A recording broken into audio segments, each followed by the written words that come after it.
अस्सलाम वालेकुम जी। ये स्पेशल मैसेज मेरा रिकॉर्ड हो रहा है सब इंस्पेक्टर पंजाब पुलिस के उन तमाम कैंडिडेट्स के लिए जिनका संडे को पेपर है।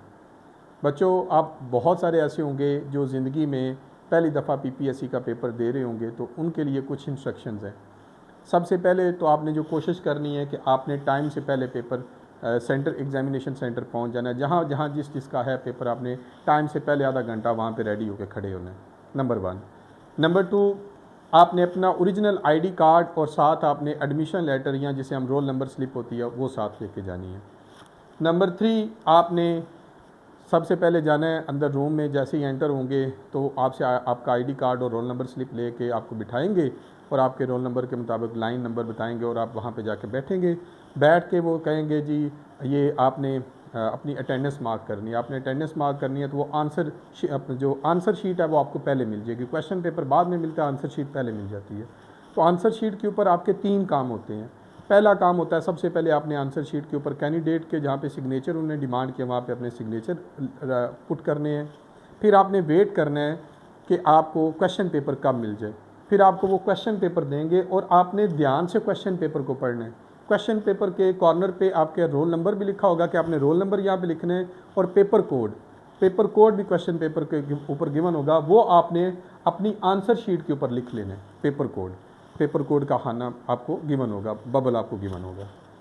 फिर है जी, उसको आंसर शीट के ऊपर लिखने के बाद अब आ जाता है इससे भी अगला मरहला जो इससे भी ज़्यादा इंपॉर्टेंट है। वो क्या है बच्चों के पेपर करना कितना है, टोटल पेपर कितना करना है। डेफिनेटली आपके पेपर में 100 MCQs होंगे, जिसमें 40 कंप्यूटर के हैं, 40 इंग्लिश के हैं और 20 जो हैं वो जनरल नॉलेज के हैं। बच्चों याद रखिएगा, इस 100 मार्क्स के पेपर में इसकी 3 तरह की कॉम्पोजिशन होगी, 30, 40 और 30। 30 नंबर का पेपर हर स्टूडेंट को आता होगा। आप बीए करके पेपर दे रहे हैं, आपकी इतनी नॉलेज होती है कि 30 मार्क्स का पेपर आपको आता होगा। 40 मार्क्स का पेपर उन बच्चों को आएगा जो मेहनत करते हैं, जो तैयारी करते हैं। 30 मार्क्स में फर्दर 2 डिवीजन्स हैं। उसमें क्या डिवीजन है कि 15 मार्क्स का पेपर और 15 मार्क्स का पेपर। 15 मार्क्स का पेपर बच्चों किसी को भी नहीं आता होता पेपर के अंदर। 12 to 15 मार्क्स का पेपर किसी को भी नहीं आता होता।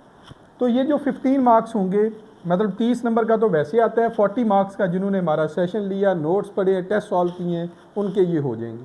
अराउंड आपको फर्स्ट गो में 60 to 65 to 70 मार्क्स का पेपर आता होगा जिन्होंने मेहनत की है, क्योंकि इसका सिलेबस बड़ा क्लोज सिलेबस है, तो आपने इंशाल्लाह आपको आता होगा।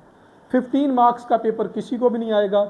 रिमेनिंग जो 15 मार्क्स होंगे ना बच्चों, उसमें ऐसे MCQs होंगे जो आपने पढ़े होंगे लेकिन आप श्योर नहीं होंगे। तो अब अगला क्वेश्चन है कि सर कितना पेपर अटैम्प्ट करना चाहिए। मेरी हमेशा ये रिकमेंडेशन है कि कोई भी पीपीएससी का कैंडिडेट वो 100% पेपर को कभी भी सॉल्व ना करें। आप मैक्सिमम 85 to 88 मार्क्स का पेपर अटैम्प्ट करेंगे।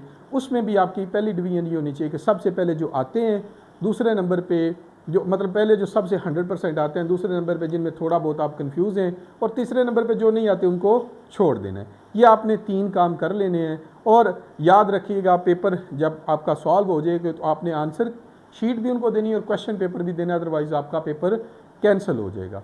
यहाँ पे बच्चों जो आखिरी बात आपसे करने वाली है वो ये है कि आप लोगों ने किसी की बात पे कोई भरोसा नहीं करना। कोई इसमें पैसे नहीं चलते, कुछ भी नहीं होता। ये एब्सोल्युटली आपकी मेहनत होगी। कमीशन का सारा प्रोसेस बहुत ट्रांसपेरेंट होता है। किसी पे यकीन करके अपने करियर को दाव पे ना लगाएं। कोई अगर कहता है जी मैं पेपर पास करा देता हूँ, ऐसा बिल्कुल भी मुमकिन नहीं है। कोशिश करनी है ब्लैक मार्कर आपके पास हो, 2 मार्कर्स आपने लेके जाने हैं और उससे ही आपने बबल फिल करने हैं। बबल बड़े ध्यान से फिल करना है, इंक फैले ना आपकी, और कहीं उसको कट नहीं करना, 2 दफ़ा बबल फिल नहीं करनी। ये सारे काम आपने करने हैं। बता इसलिए रहा हूँ कि आपका ज़िंदगी में पहली दफ़ा पेपर होने जा रहा है। मेरी तरफ से बच्चों, आप तमाम बच्चों को गुड लक, और इंशाल्लाह आप कामयाब होंगे। कामयाब होंगे तो फिर हम इंटरव्यू की तैयारी आप लोगों को करवाएंगे। बहुत शुक्रिया।